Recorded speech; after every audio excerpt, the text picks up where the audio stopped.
भगवान कृष्ण भाद्रपद मास के कृष्ण पक्ष की अष्टमी तिथि को मथुरा में कंस के कारागार में प्रकट हुए। पूरे विश्व में भगवान कृष्ण का जन्मोत्सव पर्व रात 12 बजे मनाया जाता है, लेकिन आज हम आपको वृंदावन के विश्व प्रसिद्ध मंदिर के दर्शन कराने जा रहे हैं, जहां रात की बजाय दिन में ही भगवान का प्रकट उत्सव मनाया जाता है। मंदिर के पुजारी के मुताबिक इस मंदिर की परंपरा सालों से चली आ रही है। वृंदावन का यह मंदिर राधा रमण जी के नाम से प्रसिद्ध है। वृंदावन के 7 देवालय में से एक माना जाता है। वृंदावन में जितनी महिमा श्री बांके बिहारी जी और श्री राधा वल्लभ जी की है, वही महिमा श्री राधा रमण मंदिर की है। लेकिन श्री कृष्ण जन्माष्टमी पर्व को लेकर इस मंदिर की परंपरा अपनी अलग है। एक ओर जहां ब्रज के सभी मंदिरों में बाल गोपाल का जन्मोत्सव पर्व जन्माष्टमी रात्रि के 12 बजे मनाया जाता है, ब्रज के सभी मंदिरों में रात 12 बजे भगवान श्री कृष्ण का महाअभिषेक होता है। लेकिन राधा रमण मंदिर में सालों से दोपहर के 12 बजे ही बाल गोपाल का जन्मोत्सव पर्व मनाने की परंपरा चली आ रही है। मंदिर के सेवायत के मुताबिक यहाँ बाल रूप में श्री राधा रमण जी विराजमान हैं। रात में जैसे बच्चे की नींद में परेशानी न हो, उसी भाव से यहाँ भगवान कृष्ण का जन्मोत्सव पर्व दिन में ही मना लिया जाता है। बाल गोपाल यहाँ रात में शयन करते हैं। ब्रज में भगवान कृष्ण के बाल स्वरूप का पूजन है। बालक के रूप में भगवान श्री कृष्ण की आराधना और उनको पूजा गया है।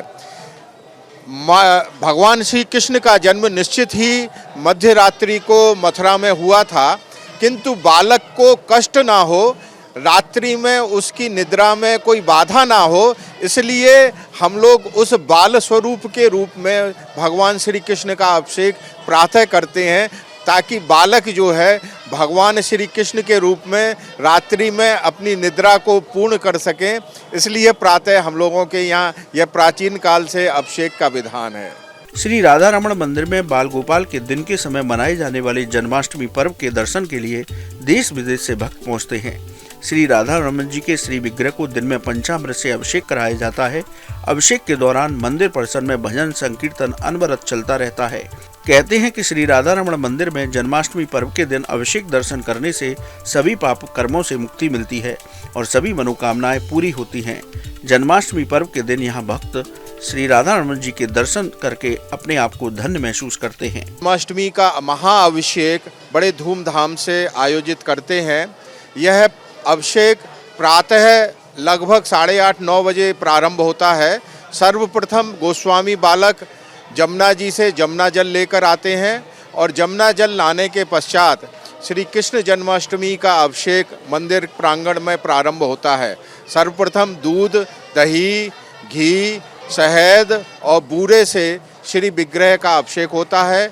विभिन्न प्रकार की वन औषधि, महौषधि, बीजाष्टक, केसर, कपूर, अनेक प्रकार की औषधियों का उपयोग आज जन्माष्टमी पर इस अभिषेक पर हम लोगों के द्वारा किया जाता है।